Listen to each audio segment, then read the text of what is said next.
What if the one thing you desired most in the world, the object you believed would bring you happiness, turned into your greatest curse? Welcome to Gift of the Magi. Today, we delve into a story about a young girl named Karen, a pair of beautiful red shoes, and a choice that would lead her on a journey she could never have imagined. This isn't just a fairy tale. It's a powerful moral lesson about how the prettiest things can sometimes teach us the hardest truths. Stay with us to discover the story of the magic red shoes. In a small, humble village nestled between rolling green hills and a dense, whispering forest, lived a beautiful young girl named Karen.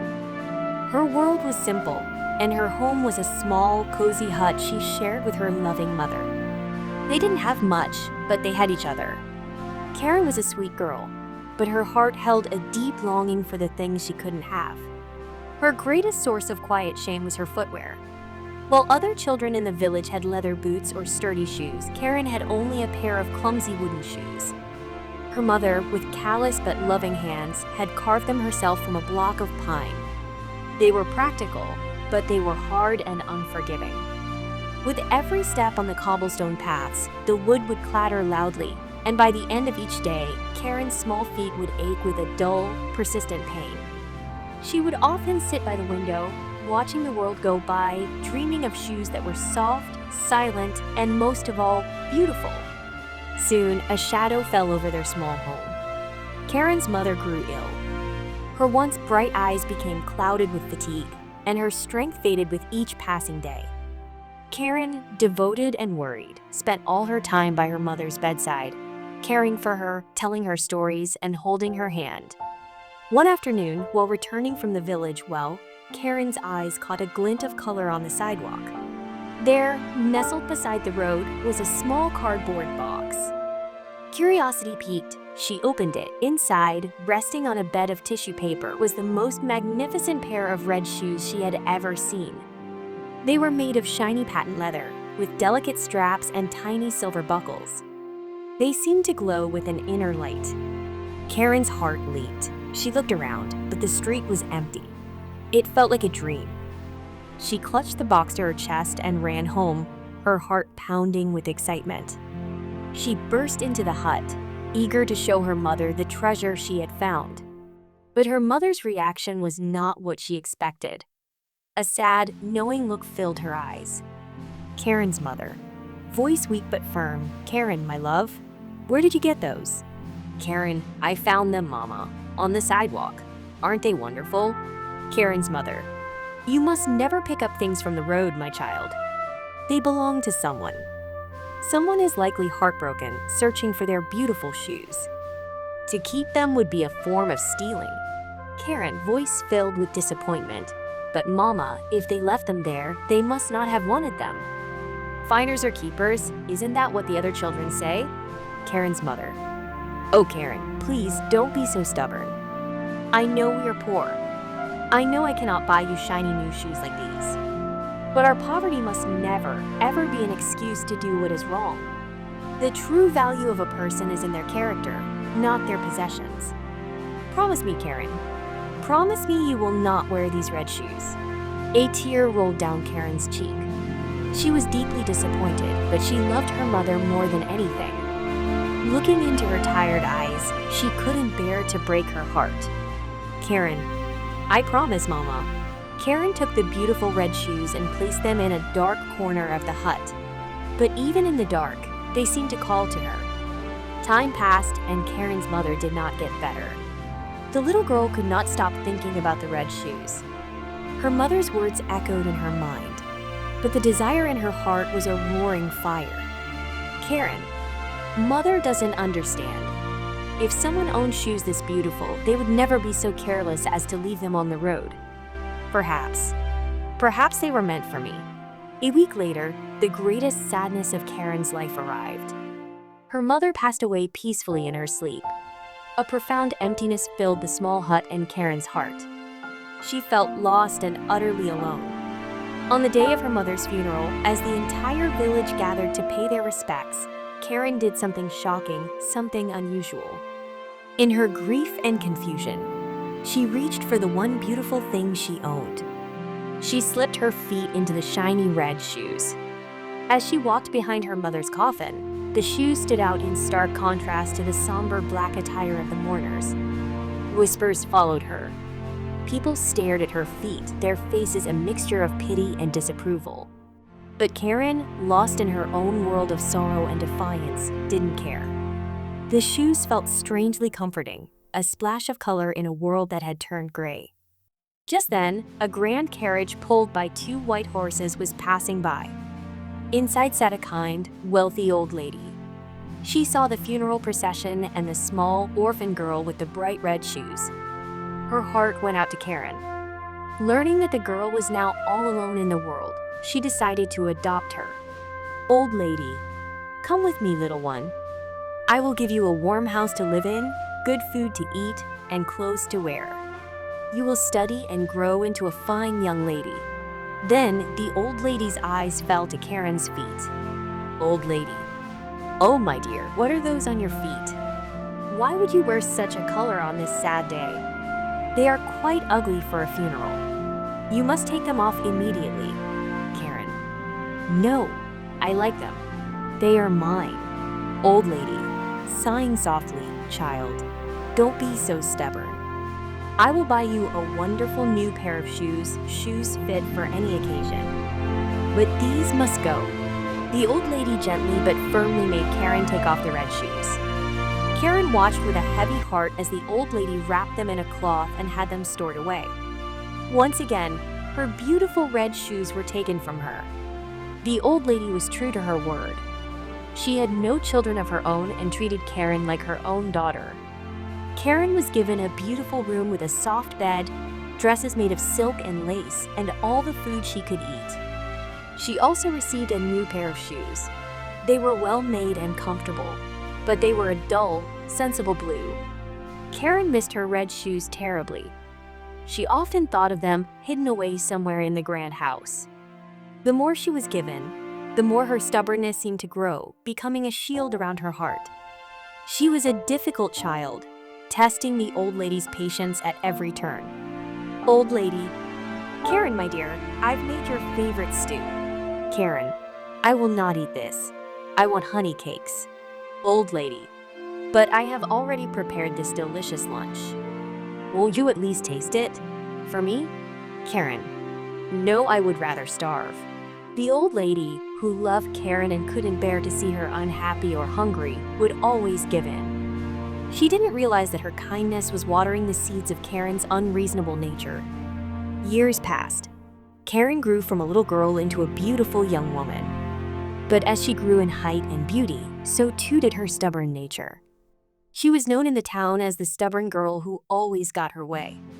One day, the old lady noticed that all of Karen's clothes had become too small and her blue shoes were pinching her toes. Old lady: "Karen, we must go into town today.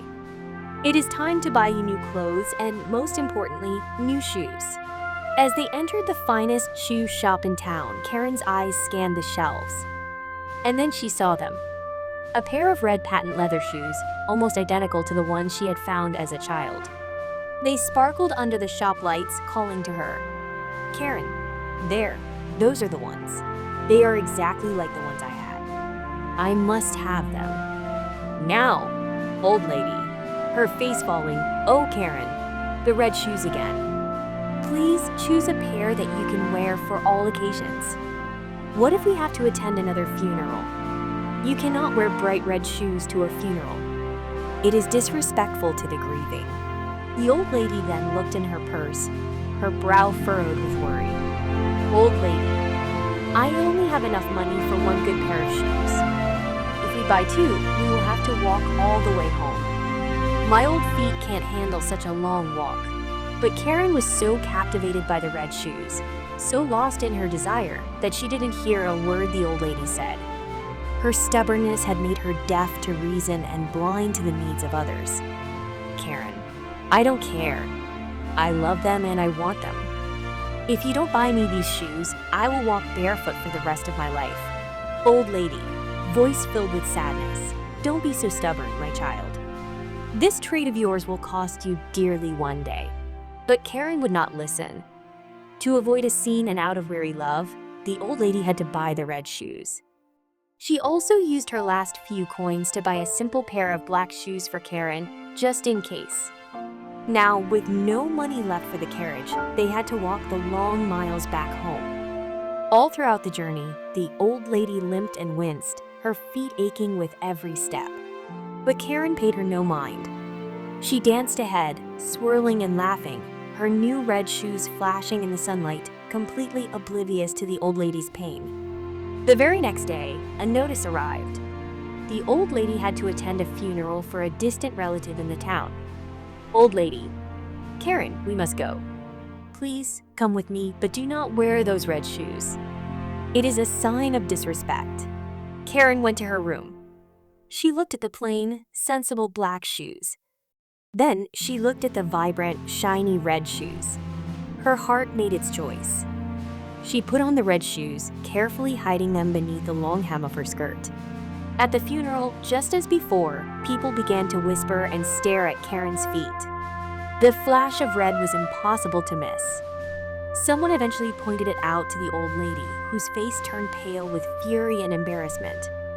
She grabbed Karen's hand and pulled her outside. Old lady, what have you done? After everything I told you, I asked you not to wear these here. Why do you never, ever listen to me? Karen, but they are my shoes. I will wear them wherever and whenever I want to. As they argued, an old soldier with a long, white beard and a stern look in his eyes was passing by. He had been watching the whole exchange. As Karen and the old lady began to walk towards their carriage, he approached Karen.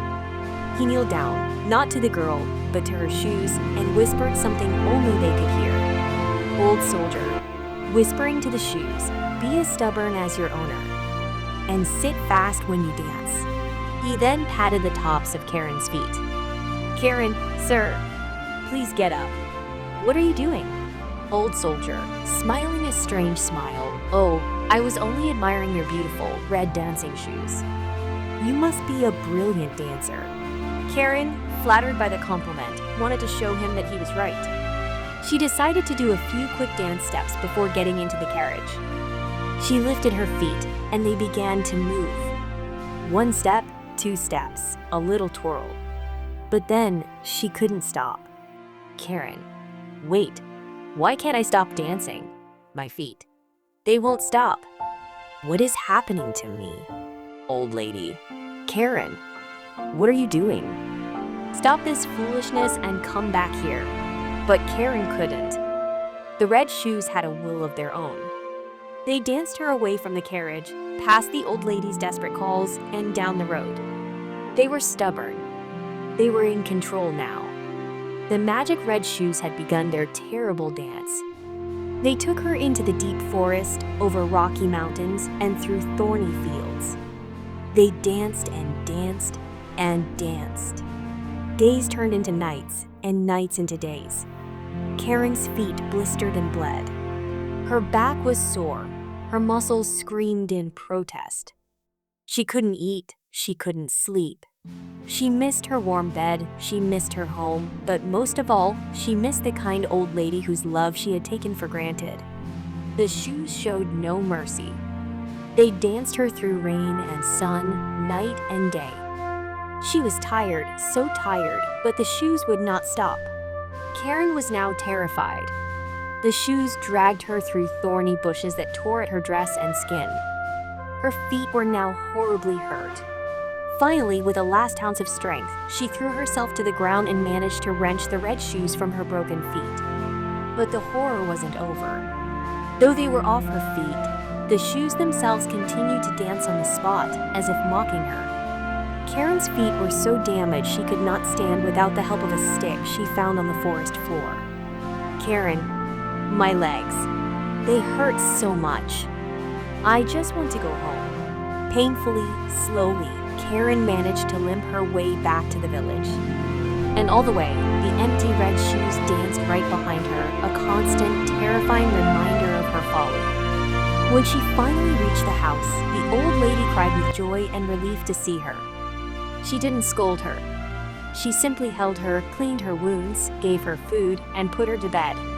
The next day, Karen wanted to go to the market, to feel normal again. But as she opened the front door, she found the red shoes right on the doorstep, dancing back and forth, blocking her path. The old lady and Karen stared in shock at the relentless, dancing shoes. It was then that Karen finally understood. This was all her fault. Karen, I shouldn't have been so stubborn. My whole life, I have been as stubborn as these red shoes. Now I am a prisoner in my own home. I can't go anywhere. I am so sorry for everything. What do I do now? Old lady, holding her close. Oh, my dear. When did you pray? Pray for the magic shoes to be gone. If you are truly, deeply sorry for your behavior, I believe your prayers will be answered. And so, Karen began to pray. She prayed day and night, not just for the shoes to disappear, but for forgiveness. She prayed for her mother and for the kind old lady she had treated so poorly. She prayed for her own stubborn heart to be softened. This was the final step in her difficult moral lesson. One morning, after days of heartfelt prayer, she opened her tear-filled eyes and was surprised to see the old soldier from the village standing in her room. Old soldier. Child, I am glad that you have learned your lesson. As you have now let your stubbornness go, so too must the shoes. With those words, the soldier vanished into thin air. At the same moment, the dancing red shoes on the doorstep crumbled into dust and were carried away by the wind. Peace finally returned to the house. Karen and the old lady were happy again. Karen, now humbled and changed, decided to study hard and become a kind and thoughtful person. She never forgot the terrible dance of the red shoes, and she never let that kind of stubborn pride enter her life again. Karen learned that the most beautiful things on the outside can cause the most pain if our hearts are not in the right place. The true gifts in life, the ones we explore here at Gift of the Magi, are often lessons of humility, love, and kindness. Don't be stubborn, little children, for it will surely cost you something dear one day. If this story touched your heart and gave you something to think about, please show your support by giving this video a like. And if you want to see more classic tales and moral stories that make you think, don't forget to subscribe to our channel, Gift of the Magi, and click the notification bell so you never miss a story. Thank you for watching.